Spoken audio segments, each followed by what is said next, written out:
할렐루야. 오늘도 하나님 앞에 함께 예배드리게 되어서 진심으로 감사하고 여러분 모두를 주님의 이름으로 사랑하고 축복합니다. 오늘 하나님 말씀 함께 보도록 하겠습니다. 마태복음 11장 28절 말씀이에요. 하나님 앞에 같이 말씀 읽도록 하겠습니다. 수고하고 무거운 짐진 자들아 다 내게로 오라. 내가 너희를 쉬게 하리라. 나는 마음이 온유하고 겸손하니 나의 멍에를 메고 내게 배우라. 그리하면 너희 마음이 쉼을 얻으리니 이는 내 멍에는 쉽고 내 짐은 가벼움이라 하시니라. 아멘. 주님이 우리에게 하나님의 은혜를 주실 때는 하나님의 사람들로 우리를 불러주십니다. 그래서 사도들을 세울 때 주님께서 밤새도록 기도하시고 사도들을 세웠어요. 그래서 예수님의 일꾼이 된다라고 하는 것은 주님 앞에서 우리 모두가 다 주님의 은혜를 나눌 수 있는 귀한 그런 사람으로 주님이 세워주신 것입니다. 예수님이 그렇게 밤새도록 기도하신 것은 제자들을 세울 때와 그리고 십자가를 지실 때 십자가를 앞에 두고 하나님 앞에 밤이 맞도록 기도하셨던 내용들을 보게 됩니다. 그러므로 하나님이 우리에게 맡겨주신 사역 또 주님의 교회로 일꾼으로 세우신 그 일에 기도하였다라고 하는 것을 통하여서 예수님의 일꾼, 교회의 일꾼, 복음의 일꾼, 말씀의 일꾼, 새 언약의 일꾼인 우리는 하나님 앞에 그냥 세워진 것이 아닙니다. 주님이 이와 같이 교회를 위하여서 또 사도행전 13장 1절에도 바울과 또 바나바와 여러 사람들을 선지자로 또 사도로 그렇게 세워나갈 때 주님께서 온 교회가 기도할 때 세워나갔어요. 그렇게 주님이 기도로 세우신 다음에 하시는 일이 뭐죠? 그 사람들에게 주님이 능력을 주시는 거죠. 머리카락까지 세시는 주님께서 그들에게 능력을 주시고 또 돌보시고 지키심을 우리에게 말씀하고 있어요. 주님이 지키시고 말씀하신다라고 그렇게 하심으로써 우리 모두가 주님 앞에서 다시 한번 어디를 가든지 무슨 일을 당하든지 주님은 우리를 삶을 최고로 선으로 갚아주신다라고 하는 것을 우리가 기억을 해야 됩니다. 다시 확인합니다. 두려워하지 말라라고 그렇게 말씀하고 있어요. 무슨 일을 하든지 어디를 가든지 주님이 우리와 함께 하시기 때문에 영적으로 복음으로 무장하고 복음을 전할 때 우리는 최고의 영광이고 행복이 됩니다. 하나님 나라는 이 세상 나라와 비슷하지만 다릅니다. 그렇기 때문에 우리가 잘 배워야 돼요. 그래서 이제까지 유대인들 종교 생활하고 이스라엘의 그 전통 수천 년의 종교에 익숙해진 전통이 있지만 그들에게도 예수님이 천국 복음을 전하시고 가르치셨습니다. 1절에 보니까 예수께서 12 제자에게 명하기를 마치시고 이에 그들의 여러 동네에서 가르치시며 전도하시려고 거기를 떠나가시니라. 예수께서 12 제자를 이렇게 명하기를 마치시고 그들의 여러 동네에서 가르치셨다. 또 제자들을 보내서 가르치셨다라고 이야기해요. 그리고 우리에게 전도하시려고 떠나셨다. 이방인들이 그렇게 배운다면, 유대인들이 그렇게 배운다면 이방인인 우리는 얼마나 더 배워야 될 것인가. 종교에 나면서부터 죽을 때까지 유대교에 익숙한 그들의 전통에 익숙한 그들이 이 예수님의 복음을 배워야 될 이유가 뭐예요? 예수님이 새로운 말씀의 해석자, 권위자 되시기 때문에 그렇습니다. 그래서 예수님으로 말미암아 예전에 옛사람이 너희에게 말했지만 나는 너희에게 이르노니 예수님이 새로운 언약의 창시자고 그 말씀들을 주신 권위자이기 때문에 주님의 말씀을 들어야 됩니다. 그래서 이방인인 우리가 배울 때 얼마나 많은 짐이 있어요. 우리는 구약의 모든 것들도 다 알지 못합니다. 그러나 주님이 예언을 다 성취하였기 때문에 또 하나님의 뜻을 다 행하셨기 때문에 감사하게 우리는 다른 것 말고 예수님만 잘 배우면 돼요. 예수님만 잘 배우면 하나님의 은혜가 임하게 됩니다. 예수님의 그 주님을 잘 모르면 반대로 힘들어지고 아무것도 모르는 것이 돼요. 예수님만 배우면 우리는 부족한 것이 없습니다. 반대로 예수님을 모르면 세례 요한 제사장이었고 아버지도 제사장, 가족 대대로 하나님을 섬기는 율법의 그 제사장이었지만 그도 예수님을 잘 모를 때 흔들리게 돼요. 11장 3절에 예수께서 여짜오되 오실 그이가 당신이 오니까 세례 요한이 감옥에서 제자들을 보내서 물어보고 있는 것이에요. 우리가 다른 일을 기다리오리까? 분명히 예수님을 향하여서 그가 세례를 베풀었잖아요. 그래서 하늘에서 성령이 비둘기같이 임한다라고 하는 걸 통해서 보라 세상 죄를 지고 가는 하나님의 어린 양이다 라고 하는 것을 선포했던 이 세례 요한이 이제 감옥에 갇히게 되고 긴 시간 동안 어려움 가운데 있을 때 메시아 되신 예수님에 대해서 왜 나를 꺼내주지 않을까? 왜 이런 일들이 아직 이 헤롯은 여전히 권세를 가지고 세상 나라는 변하지 않을까? 라고 생각하면서 자기가 생각했던 메시아에 대한 그런 갈등들이 나타나기 시작했어요. 그렇기 때문에 제자들을 보내서 감옥에서 그 제자들에게 예수님께 찾아가서 한번 여쭤봐라. 오실 그이가 메시아가 당신입니까? 아니면 우리가 또 다른 메시아를 기다려야 됩니까? 라고 그렇게 물어보는 거죠. 왜 그래요? 예수님에 대해서 잘 알지 못하기 때문에 예수님의 사역의 방향과 그 사역의 방법들을 모르기 때문에 그렇습니다. 예수께서 대답하여 이르시되 너희는 가서 요한의 제자들에게 말씀하죠. 듣고 보는 것을 요한에게 알리되 맹인이 보며 못 걷는 사람이 걸으며 나병 환자가 깨끗함을 받으며 못 듣는 자가 들으며 죽은 자가 살아나며 가난한 자에게 복음이 전파된다 하라. 그렇게 해서 예수님이 가져온 희년, 기쁨의 해, 예수님이 주의 성령이 내게 임하면 그 주의 은혜의 해가 왔음을 지금 요한의 제자들에게 가서 전하라고 이야기합니다. 누가 이런 일들을 할 수 있는가? 예언된 메시아다 그 말이죠. 자, 예수님을 모르면 세례 요한도 이처럼 흔들리게 되고 백성들은 이 구원에 대해서 그들은 세상에서 세례 요한을 찾아가면서 다시 한번 천국에 그 관심을 가졌지만 시간이 길어가면서 점점 관심을 잃어버렸습니다. 목적을 잃어버렸어요.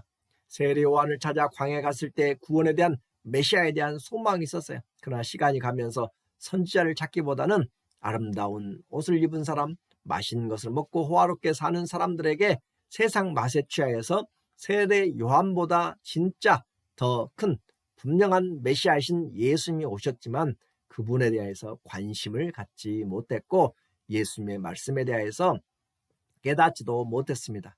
그래서 예수님이 이 시대를 예를 들어가지고 또 설명해요. 예수님이 비유를 들어서 예를 드는 것은 잘 알지 못하는 하늘의 진리를 땅의 것들로 이해하기 쉽게 설명하는 것이 비유예요. 그래서 11장 15절에 귀 있는 자는 들을지어다. 이 세대를 무엇으로 비유할까? 비유하건대 아이들이 장터에 앉아 제 동물을 불러 이르되 우리가 너희를 향하여 피리를 불어도 너희가 춤추지 아니하고 또 우리가 슬피 울어도 너희가 가슴을 치지 아니할다 함과 같도다. 이 말은 당시의 상황을 지금 예수님과 세례 요한의 상황을 가지고 그 어린아이들이 노는 그 게임을 가지고 지금 이야기하는 것이에요. 그들이 했던 것이 시장에서 장사하면서 또 그들이 하는 그런 잔치의 그런 내용이죠. 춤을 추고 또 하나는 무덤에서 슬피 울며 장사 지내는 그런 놀이였어요. 그래서 세례 요한의 세례 요한이 와서 그는 낙타 털옷을 입고 광야에서 또 금식하면서 그렇게 슬픔이죠. 그렇게 함께 가슴을 치면서 세례 요한이 회개의 세례를 외치고 그렇게 했지만 그들은 관심이 없었습니다. 그 아이들이 할 때 같이 놀고 같이 동참하고 하는 것이 그들의 놀이인데도 그 장례 놀이를 하고 무덤의 놀이를 하고 애고애고를 해도 거기에 같이 참여하잖아요. 그리고 또 반대로 시장에서 아이들이 함께 춤추고 노래 부르고 그렇게 하면서 피리를 불어도 그들이 동참하지를 않습니다. 그 말은 이것은 곧 예수님이 오셔서 천국의 복음을 외치는 것이죠.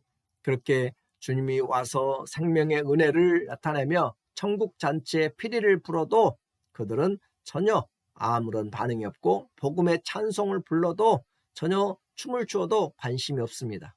그들을 향한 대답은 바로 18절에 요한이 와서 먹지도 않고 마시지도 아니하며 그들이 말하기를 귀신이 들렸다 하더니 인자는 와서 먹고 마시매 말하기를 보라 먹기를 탐하고 또 포도주를 즐기는 사람이요 세리와 죄인의 친구로다 하니 지혜는 그 행한 일로 인하여 옳다함을 얻느니라. 그렇게 해서 이들은 예수님의 사역과 사도 세례 요한의 사역에 대해서 어린아이들이 반응하지 않는 것처럼 전혀 반응하지 않았습니다. 이것이 얼마나 불쌍한가라고 하는 거죠. 인생의 짐 때문에 그래요. 이 인생의 짐, 물론 병들고 가난하고 힘든 것도 인생의 짐이에요. 그러나 성경에서 말하는 인생의 가장 큰 짐은 바로 죄의 짐입니다. 사망의 짐입니다. 아무도 그 길에서 우리를 놓아줄 수가 없는 것이에요. 그래서 구원의 짐을 그 길을 알지 못하고 죄로 말미암아 짊어진 짐, 이것은 존 번연의 철로 역정에 보면 크리스찬이 짐을 지고 있습니다. 무거운 짐을 메고 다녀요. 어깨에 벗어버리면 좋겠는데 벗어지지 않아요. 먹을 때도 잠잘 때도 일할 때도 항상 등에가 그렇게 짐이 있어요. 아무리 그 힘센 사람이 와도 벗어지지 않습니다. 그러나 그가 집을 떠나 천국을 향하여서 믿음을 가지고 출발하게 되고 십자가 앞에 갔을 때 자기도 모르게 그 무거웠고 끌지도 못하고 벗어내지도 못했던 그 무거운 짐이 다 벗겨지고 떼굴떼굴 굴러서 사라져 버립니다. 십자가 앞에서만, 예수님 앞에서만 그 피 흘림을 믿을 때만 우리의 죄의 짐이 사라지는 것을 이야기해요. 맞습니다. 우리의 죄의 짐, 사망의 짐은 십자가 앞에, 예수님 앞에 나와야만 우리가 해결을 받을 수 있고 또 우리가 주님의 구원을 얻을 수가 있어요. 나 죄사함 받은 것 얼마나 감사한지 몰라요. 내 짐이 풀어진 것 얼마나 감사한지 몰라요. 그뿐만 아니라 주님이 주신 그 은혜는 말로 형용할 수 없이 큽니다. 구원은 이처럼 주님이 가져온 것인데 이들이 믿지 아니하기 때문에 주님이 그들을 책망해요. 20절에 예수께서 권능을 가장 많이 행하신 고울들이 회개하지 아니하므로 그때 책망하시되 권능을 가장 많이 행했는데 그들이 믿지를 않습니다. 그러므로 책망하시고 화 있을진저 고라시나 화 있을진저 벳세다야 너희에게 행한 이 모든 권능을 두로와 시돈에서 행하였더라면 그들이 벌써 베옷을 입고 재앉아 회개하였으리라. 고라신과 벳세다, 거기는 갈릴리 북쪽에 있는 도시입니다. 갈릴리 바다 북쪽에, 그리고 또 가버나움도 있죠. 바로 갈릴리에 붙어있는, 북쪽에 붙어있는, 그래서 이 세 지역은 예수님이 전도 사역을 중심으로 했던 중심의 사역지였죠. 그럼에도 불구하고 그들이 믿지 않았습니다. 두로와 시돈에서 이방 땅에서 이 기적들을 행하였다면 그들이 벌써 베옷을 입고 재앉아 하였으리라. 그만큼 그들은 믿지 않았다라고 하는 것을 오늘 우리에게 말씀해주고 있어요. 그래서 많은 기적을 본다고 믿는 것이 아닙니다. 주님 앞에 마음이 나와야 되는 것이에요. 기적은 또 다른 기적, 더 큰 기적, 그렇게 보고 듣는 것, 감각적인 것으로 신앙이 생기지 않습니다. 그러나 하나님의 말씀을 들음으로, 믿음은 그리스도의 말씀을 들으면서 나오는 것이에요. 말씀 가까이 하지 않으면 우리의 믿음 언제든지 흔들립니다. 그러므로 보는 것은 잠시요, 보이지 않는 영원한 생명의 말씀을 우리가 믿어야 되는 거죠. 구원이 아무리 값없이 왔다고 할지라도 은혜이지만 우리가 들을 귀가 있어야 됩니다. 주님께 나와야 되는 것이에요. 이렇게 세상의 지혜로는 얻지 못해요. 아무리 배워도 이 짐을 풀어낼 수가 없는 것이에요. 구원을 얻을 수가 없어요. 그러나 예수님을 믿기만 하면 이 짐에서 해결이 됩니다. 그래서 이것이 어린아이들 같이 믿는 자에게 주님이 우리에게 보여주신 뜻이다라고 하는 것이에요. 오직 예수님만 우리는 배우면 됩니다.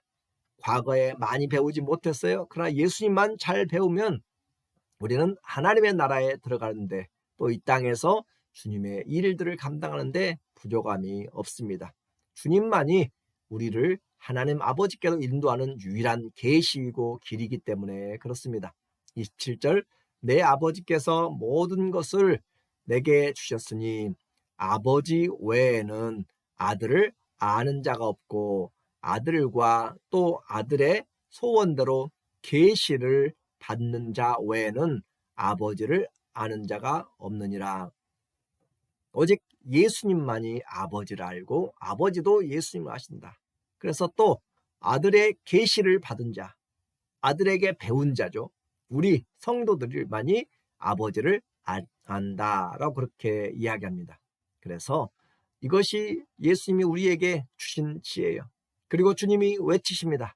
28절에 수고하고 무거운 짐진 자들아 다 내게로 오라. 내가 너희를 쉬게 하리라. 인생의 그 죄의 짐, 무거운 짐, 고난의 짐, 염려의 짐, 모든 것들을 다 수고하고 무거운 짐진 자들아. 인생은 수고하고 무거운 짐입니다. 모세가 시편 90편에서도 이야기해요. 인생 70, 강건한 80인데 그 내용은 수고와 슬픔뿐이니, 그 수고와 슬픔, 무거운 짐, 주님 앞에 나와야 됩니다. 다 내게로 오라. 누구든지 오라고 이야기합니다. 다 내게로 오라. 주님의 초청입니다. 내가 너희를 쉬게 하리라. 주님만이 우리 인생을 해결할 수 있는 권능을, 능력을 가지십니다. 주님이 해결하지 못할 인생의 짐이 없습니다. 주님만 우리의 마음을 무거운 짐에서, 사망의 짐에서, 인생의 고통과 염려와 질고에서 벗겨내실 수 있습니다.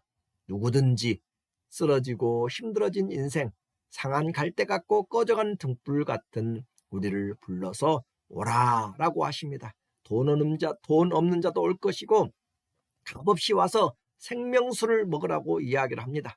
주님이 우리에게 외치십니다. 맛있는 포도주를 마시라, 내게 오라 라고 오늘도 초청하고 있습니다. 누구든지 이 말씀을 들으면 올 수가 있습니다. 누구든지 와서 주님을 만나면 생명을 얻되 풍성이 얻습니다. 인생 최고의 행복으로의 초청입니다. 그래서 주님 앞에 나오면 주님이 어떻게 하시는가? 주님의 우리의 짐을 벗겨내고 주님의 짐을 주십니다. 그래서 주님의 짐을 우리에게 주시는데, 우리에게 주님이 짐을 주시는데 주님 앞에서 우리가 잘 살아갈 수 있는 그런 은혜를 우리에게 베풀어 주세요. 하나님 앞에 우리에게 말씀하시는 그 주님의 말씀으로 우리를 세우셔서 하나님이 더 풍성하게 주님께서 열어주시고 인도하시는 것이죠. 그렇게 해서 오늘 본문 마지막에 보니까 28절 9절에 나는 마음이 온유하고 겸손하니, 나는 마음이 온유하고, 왜 우리에게 쉬러 와서 주님 앞에 그 멍에를 매라고 그래요? 나는 마음이 온유하고 겸손하니 나의 멍에를 메고 내게 배우라. 그리하면 너희 마음이 쉼을 얻으니. 내 멍에를 메고, 우리의 멍에, 무거운 수고와 무거운 짐의 멍에를 벗겨내고 대신 주님의 멍에입니다. 주님의 멍에를 우리가 짊어지면 무거운 것 같은데 쉼이 있어요. 안식이 있어요. 그리하면 너희 마음이 쉼을 얻으리니. 우리 마음이 쉼을 얻는다라고 그렇게 이야기했어요. 왜 그래요? 나는 마음이 온유하고 겸손하기 때문에 그렇습니다. 주님이 우리에게 말씀합니다. 주님께 나오면 참된 안식이 있습니다. 감사와 즐거움과 화목함이 있습니다. 우리 주님에게 나오면 잃어버렸던 사랑과 믿음과 소망이 새록새록 생기게 됩니다. 마음이 가벼우면 행복하게 돼요. 나는 마음이 온유하고 겸손하니. 아무도 알아주지 않는 것 같았던 그런 마음을 주님이 다 아십니다. 주님 앞으로 돌아오면 마음이 기쁩니다. 그래서 마음이 우리 주님에게 주님의 마음을 배우는 것이죠. 반대로 마음이 병들면 백약이 무효합니다. 주님은 우리의 마음을 주님의 겸손하고 온유한 마음으로 채워주십니다. 주님 안으로 들어오라는 것이죠. 주님의 멍에는 부담이 아니라 참된 쉼이고 영광의 길잡이가 됩니다. 그래서 내 멍에는 쉽고 내 짐은 가벼움이라. 주님의 멍에는 쉽습니다. 주님의 짐은 가볍습니다. 왜냐하면 주님이 메고 가시기 때문에 그렇습니다. 한국에는 쟁기질을 할 때 큰 소가 쟁기를 하나 메고 끌지만은 동남아시아나 또 중동이나 그런 지역에서는 쟁기를 할 때 큰 소, 일소가 짊어지고 또 하나의 멍에가 있습니다. 그러니까 두 마리가 멍에를 같이 메는 것이에요. 그래서 하나는 배우는 소입니다. 큰 짐, 모든 것들은 그 일소, 큰 소가 짊어지고 하고 또 한 마리는 배우면서 그 옆에 멍에는 같이 안에 있어요. 그러나 그 멍에 안에서 따라감으로 배우게 되는 것이에요. 혼자 매는 멍에가 아니라 우리는 예수님 안에서 주님이 맨 멍에 아래에 가는 것입니다. 주님의 멍에 안으로 우리를 초청하십니다. 왜냐하면 거기에는 인생의 수고와 짐을 주님이 다 지셨기 때문에 그래요. 누구든지 오라고 초청합니다. 누구든지 주님께 나오면 은혜의 보좌 앞에 오는 것이고 생명의 풍성함을 얻는 것입니다. 주님과 함께 주님의 멍에를 메고 한 걸음 한 걸음 따라가면서 배우면 생명의 길, 천국의 길, 그 천국의 길로 주님이 우리를 인도하십니다. 예수님의 멍에를 최고의 영광으로 알고 주님의 멍에를 메는 것이 우리 인생 최고의 행복이 된다는 사실을 기억하면서 주님이 오늘 우리를 불러주셨습니다. 수고하고 무거운 인생에게 누구든지 오라. 내가 너희를 쉬게 하리라. 그런 주님의 은혜가 우리 모두에게 있기를 예수님의 이름으로 간절히 축원합니다. 아멘. 기도하겠습니다. 하나님 아버지, 오늘 우리 모두에게 수고하고 무거운 짐을 벗겨주시고 참된 안식과 평안과 사랑의 멍에인 예수님 안으로 우리를 인도하여서 온유하고 겸손한 가운데 주의 영광에 동참하게 하여 주시니 감사합니다. 주님께서 끝까지 우리와 함께 하여 주시고 한 걸음 한 걸음 주님 닮아가면서 주님이 인도하시는 의와 생명의 길, 영생의 길로 따라갈 수 있도록 인도하여 주시옵소서. 날마다 우리의 짐을 지시는 예수님을 사랑합니다. 우리 모든 가정에, 우리 모든 주의 권석들 위에 아직도 수고하고 무거운 짐진 자들을 주님 불러주시고 주께서 예비하신 참된 평화와 은혜를 베풀어 주시옵소서. 예수님의 이름으로 감사하며 기도드립니다. 아멘. 오늘도 주 안에서 행복하시고 예수님의 멍에로 마음이 평안하시기를 다시 한번 주의 이름으로 축원하고 사랑하고 축복합니다.